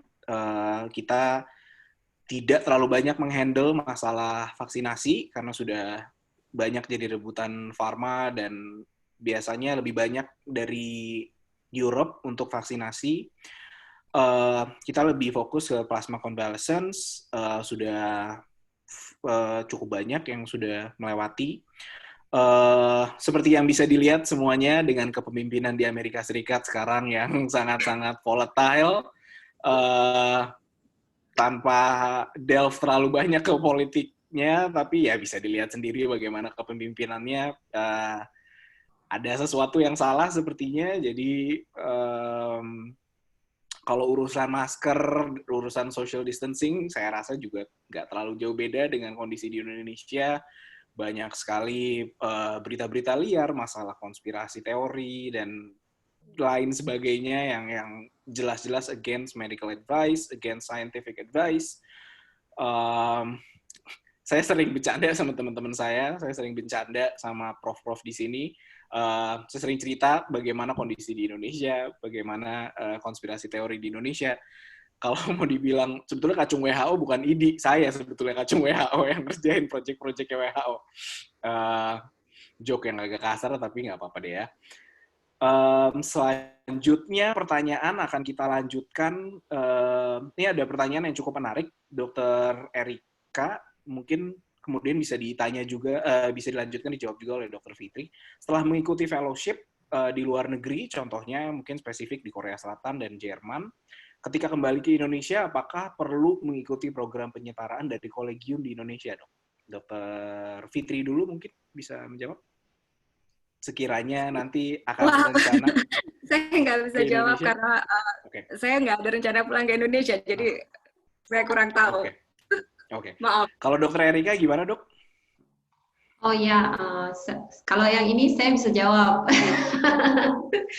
Jadi kalau di ortopedi, Dr. Hunid, yang sudah ada program subspesialisasi itu salah satu contohnya subspesialis tulang belakang, spine, atau subspesialis hip and knee, sports surgery, dan itu sudah ada semua. Kalau subspesialis saya yang kedua, shoulder and elbow, itu belum ada program pendidikannya. Jadi yang saya lakukan adalah saya melaporkan semua kegiatan pendidikan saya sesuai dengan permintaan peer group shoulder and elbow, lalu dinilai oleh kolegium IOA, Indonesian Orthopedic Association. Salah tanggal 26. Nggak jadi besok. Setelah dilakukan penilaian dan dinilai, saya layak mendapatkan gelar konsultan, tapi tidak ada penyetaraan karena memang tidak ada pendidikan subspesialis topik saya, shoulder and elbow. Tapi di rekan saya yang lain, di misalnya ambil contoh sports injury, sports injury ini sudah ada subspesialisnya pendidikannya di Indonesia. Nah, kalau sudah ada, maka si dokter ini yang sudah sekolah fellowship di luar harus menyetarakan diri dulu sesuai dengan peraturan program masing-masing. Nah, setelah itu baru bisa mendapatkan gelar konsultan. Tapi kalau memang tidak memerlukan gelar konsultan untuk kedepannya, ya penyetaraan itu ya tidak diperlukan. Penyetaraan itu perlu kalau kita mau memakai gelar konsultan kita, atau kita perlu meng-apply STRKT, surat tanda registrasi konsultan, yang sekarang lagi hot-hotnya ya topiknya di ortopedi gitu. Begitu dokter. Oke. Terima kasih banyak Dr. Erika. Sepertinya jawabannya sudah sangat jelas tadi. Pertanyaan selanjutnya dari Edward Faisal yang meminta insight sedikit tentang systematic review dan meta-analisis dengan Conref. Saya di sini lebih fokus dengan confidence. Nanti mungkin ini cukup spesifik, nanti Dr. Edward bisa berbalas email dengan saya. memberi pertanyaan apakah bisa memberi pelatihan systematic review dan meta analisis dengan sangat senang hati. Mungkin nanti bisa kita atur waktunya. Shoot me an email, we can set everything up. Saya juga masih proses belajar, jadi sama-sama nanti kita bisa belajar bersama. Kemudian tadi ada yang menanyakan tentang motivasi menulis sejak duduk di bangku perkuliahan. Saya kira Dr. Erika, Dr. Fitri, pimpinan fakultas dan para dosen sangat-sangat senang sekali kalau mahasiswa mau aktif menulis sejak dini ya, Dok ya. Gimana? Mungkin pimpinan fakultas, Dr. Nani, atau Dr. Erika dan Dr. Fitri bisa kasih insight sedikit penyemangat menulis sejak di bangku kuliah mungkin. Dr. Nani mungkin mau kasih sedikit. Ya, terima kasih Dr. Hunit. Kesempatannya pembawa acara jadi ini ya, jadi menjawab pertanyaan. Jadi memang saya secara pribadi ketika saya kembali ke Indonesia, motivasi pertama saya adalah untuk meningkatkan research di Indonesia yang saya rasa masih sangat kurang. Nah, tentu saja karena pengalaman kita ketika kita di luar negeri, ketika kita, saya dulu di Universitas Malaya juga mengajar ini ya program S1 juga kan, yang dokter-dokter, calon-calon dokter juga. Mereka sudah punya sudah punya publikasi di international journal, di Web of Science, di Scopus, kan ya. Nah di sini saya selalu bilang dengan semua mahasiswa atau koas-koas yang pernah bertemu dengan saya atau dalam bimbingan saya, itu saya selalu memotivasi mereka dan kita ajak untuk mulai publikasi. Dan saya rasa juga Dr. Dona, Dr. Yudis, yang lain juga sudah ada beberapa yang sudah menerbitkan tulisan-tulisan dari para mahasiswanya. Kalau saya mulai dari kedokteran kerja. Jadi koas-koas kedokteran kerja ketika mereka melakukan literature review, dan saya mungkin masih half, tidak full 100% must publish, tapi at least encourage mereka untuk publication gitu. Dan itu dibantu dan saya bantu. Dan ada kemarin juga di beberapa kita sudah conduct satu international seminar. Nah, itu juga kita libatkan mereka untuk membuat poster, untuk membuat untuk oral presentation. Jadi dan tentu saja pemenangnya insya Allah nanti bisa publish di Scopus misalnya, seperti itu. Nah memang kita sudah sangat-sangat mulai dan sebelumnya juga sudah mulai, tapi memang harus lebih lagi digiatkan gitu. Kalau dari, apalagi saya ya, karena saya passionnya memang di research. Saya 8 tahun di research, cuma ngurusin research aja. Jadi saya kalau pulang ngelihat enggak satu hasil yang baik tapi tidak dipublikasikan, menurut saya adalah suatu hal yang pemubaziran. Kenapa? Everybody have to know gitu. Semua harus melihat hasil kamu gitu, pencapaian kamu, apa yang kamu kerjakan di lab, apa yang kamu kerjakan ketika walaupun itu sebuah literatur review saja, itu semua orang harus melihat gitu, dan itu akan menjadi capaian buat mereka. Begitu sih dari saya, Dr. Hunit. Oke, terima kasih banyak Dr. Nani. Mungkin saya rasa Dr. Erika dan Dr. Fitri juga sangat setuju bahwa kita sebagai seorang dokter, sebagai seorang mahasiswa abadi, dokter adalah mahasiswa abadi, kita harus aktif juga ya dok ya. Jadi gayung bersambut, selain jangan pernah menunggu prof, jangan pernah menunggu dosen untuk mengajak kita research, tapi reach out gitu. Saya kalau boleh sedikit berbagi juga di sini di Johns Hopkins sangat diterapkan open door policy dari dosen-dosennya, dari prof-prof, semua orang approachable. Jadi kalau diem-diem aja kita nggak akan bisa dapat apa-apa. Jadi selalu reach out selalu datengin profnya, selalu datengin. Saya rasa itu juga yang dilewati oleh Dr. Erika tadi beberapa kali. Reach out ke prof, dapat networking, kemudian dapat opportunity postdoc, dapat opportunity fellowship ya dok ya. Oh Oke, ya, kita ya Dr. Nani, maaf silakan. Dokter Hunit, saya lupa. Memang sedikit untuk encourage yang lain juga. Saya banyak beberapa kali mendapat telepon atau mendapat WA dari para mahasiswa yang memang justru mereka yang sekarang ini saya rasa sudah beda ya, agak berbeda zaman. Jadi mereka mengejar saya untuk membuat quote misalnya lomba karya ilmiah atau seperti itu. Dan itu mereka sudah mahasiswa Trisakti loh, ini FK ya. Ini udah mulai itu ada beberapa itu menghubungi, dok saya mohon dibimbing seperti itu. Jadi saya pun rasanya bahagia sekali dan saya harap semangat seperti ini juga ada nanti di adik-adik yang lain gitu. Oke, terima kasih banyak Dr. Fitri. Jadi memang arahnya sudah ke arah yang jauh lebih baik sepertinya ya, kita semua setuju. Tinggal diterusin aja, tinggal digas terus teman-teman. Selanjutnya kita lanjutkan ke pertanyaan selanjutnya. Ini ada pertanyaan dari Anissa Kartika Sari. Pertanyaannya agak spesifik ke saya, jadi saya coba bantu jawab dulu. Selamat sore dokter, izin bertanya apakah School of Public Health di Johns Hopkins University menerapkan tes GRE? Jika iya, berapa minimal skor GRE yang diperlukan dan apakah ada tips untuk mempelajari soal-soal GRE? Jadi untuk program masters dan doktoral di Amerika Serikat umumnya memang meminta skor GRE. GRE adalah Graduate Records Examination. Yang cukup sangat menjadi momok, banyak sekali pemburu masters, pemburu doktoral, dan pemburu beasiswa.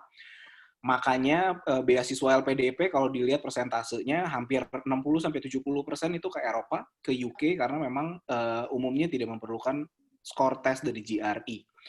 GRE itu ada quantitative skill, jadi matematika dasar, matematika analisis, kemudian verbal analysis, juga analytical writing. Umumnya semua di Amerika Serikat, di Amerika Serikat umumnya memang meminta skor GRE. Boleh tidak memberikan skor GRE, tapi biasanya dalam kondisi yang di-discourage. Jadi kalau ada skor GRE akan lebih baik. Biasanya tidak ada skor minimal. Paling tidak untuk kita dari Indonesia, aim paling tidak di min skornya. Jadi kalau dilihat di web ITS GRE, itu ada min skornya, persentilnya, paling tidak aim di persentil 50, jadi nggak di bawah rata-rata. Kalau bisa di situ, insya Allah sudah sangat bagus. Tipsnya latihan terus, soalnya sampai bosen. Di Indonesia ada ada lembaga bimbingannya juga, kalau mau nanti bisa email saya bisa bagikan kontaknya. Kemudian kita lanjutkan ke pertanyaan selanjutnya. Dokter Hunit, mungkin kalau yang sudah sekiranya sudah dijawab, sudah terjawab dan clear, kita boleh proceed. Jadi dipilih yang yang interesting sekali, yang sangat penting untuk diketahui yang lain, sehingga kita bisa mungkin kita selesai di pukul 5.20, begitu dok? Kita masih punya baik. 6 menit lagi. Terima kasih dok. Oke. Sejauh ini masih belum ada pertanyaan baru lagi, sepertinya kebanyakan sudah dijawab. Jadi rekan-rekan, kita masih ada punya waktu beberapa menit lagi. Kalau sekiranya ada pertanyaan yang ingin disampaikan, bisa melalui chat box. Sepertinya belum ada pertanyaan yang belum terjawab, kebanyakan sudah. Mungkin ada yang mau langsung dari raise hand. Ada satu pertanyaan dari Dr. Betwina Rahmayanti. Selamat sore Dr. Fitri, ingin bertanya untuk apply spesialisasi di Jerman, apakah perlu mengikuti program atau ujian penyetaraan gelar dokter umum di Jerman terlebih dahulu, dok? Sepertinya tadi sudah sedikit dibahas, tapi mungkin bisa digarisbawahi sedikit lagi, dok, intisarinya. Lebih dulu enggak. Jadi kalau dari Indonesia nggak harus, atau begitu datang ke sini nggak harus ujian itu. Tapi dalam waktu 2 tahun setelah kita memulai program residensi, kita harus dapat gelar aprobasi itu. Jadi di dalam waktu 2 tahun itu kita harus mulai daftar aprobasi itu. Dan untuk ujian aprobasi itu mata ujiannya adalah umum, jadi penyakit dalam itu pasti ditanya. Kalau kita misalnya mau mengambil bedah, bagiannya itu yang ditanya. Jadi soal-soal bedah dan soal-soal bedah umum biasanya itu yang ditanyakan. Kalau misalnya mau mengambil spesialis kulit, jadi penyakit dalam pasti ditanya, bagian kulit ditanya, dan sedikit tentang bedah kulit yang akan ditanya. Gitu. Oke, saya rasa sudah cukup jelas dari Dr. Fitri. Ada pertanyaan dari Bika Stafani. Kalau sekiranya bisa di-unmute dulu, Bika, bisa langsung ditanyakan.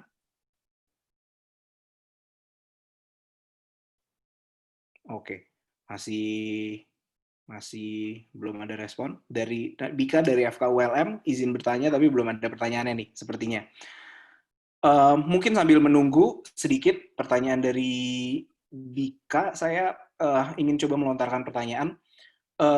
Kalau Dr. Erika kan sudah melihat proses spesialisasi ortopedi di Indonesia, program PPDS di Indonesia, dan fellowship. Mungkin dapat insights juga program spesialisasinya di sana gimana.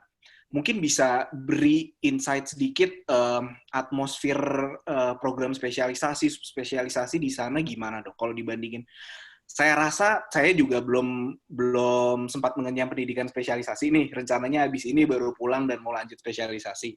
Pasti rekan-rekan di Indonesia, teman-teman adik-adik mahasiswa atau dokter-dokter baru juga penasaran nih.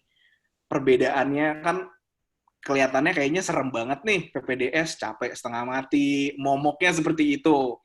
Jadi kalau sekiranya bisa dapat insight gimana di Korea dan di Indonesia, perbedaan yang paling kontras apa, Dok? Dokter Erika, silakan, Dok. Oh, kalau saya boleh menambahkan, karena saya nggak spesialisasi di Korea ya, saya spesialisasinya di Indonesia. Yang saya bisa lihat dari residen di sini, mereka sudah mulai seperti yang dipaparkan oleh Dr. Fitri, sama dari tahun terakhir dia di medical student sudah ada jalannya, jadi ke bidang apa, misalnya ke bidang ortopedi. Di tahun terakhir itu dia hanya ngisi form aja, ngisi form. Biasanya mereka sudah mulai memilih spesialisasinya itu di tahun ketiga, kayaknya sudah ada pertanyaan dari mereka, juga ada dosen penasehat akademik seperti itu, kayak kita di Trisakti juga ada kan PA.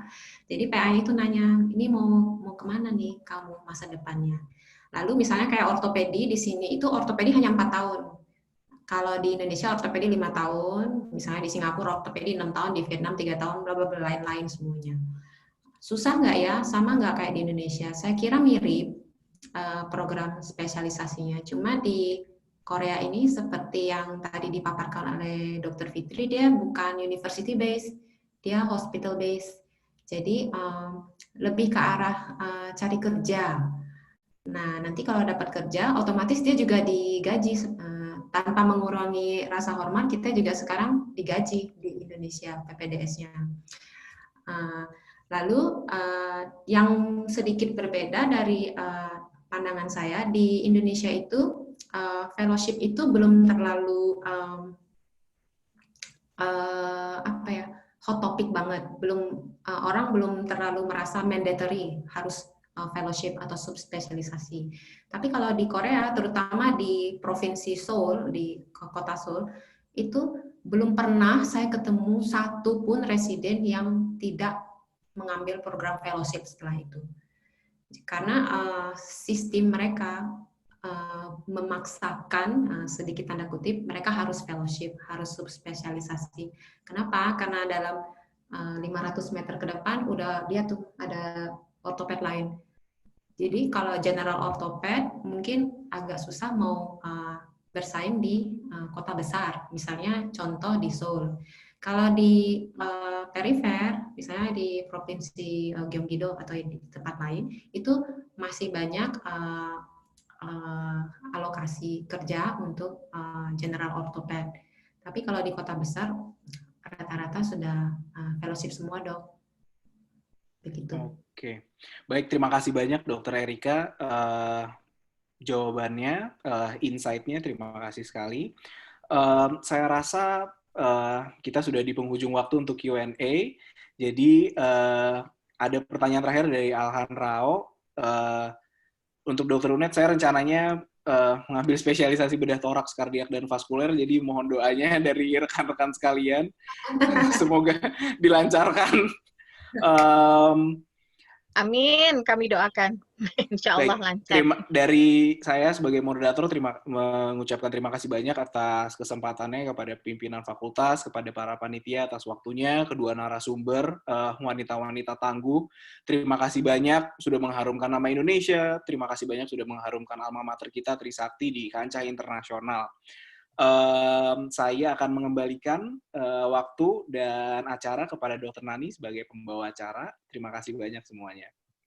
Baik, terima kasih sekali Dr. Huni. We give a big applause for everyone yang sudah berkontribusi dalam acara hari ini, yang kebetulan memang adalah sesi kedua dan merupakan sesi terakhir untuk sesi ini ya, untuk this season gitu.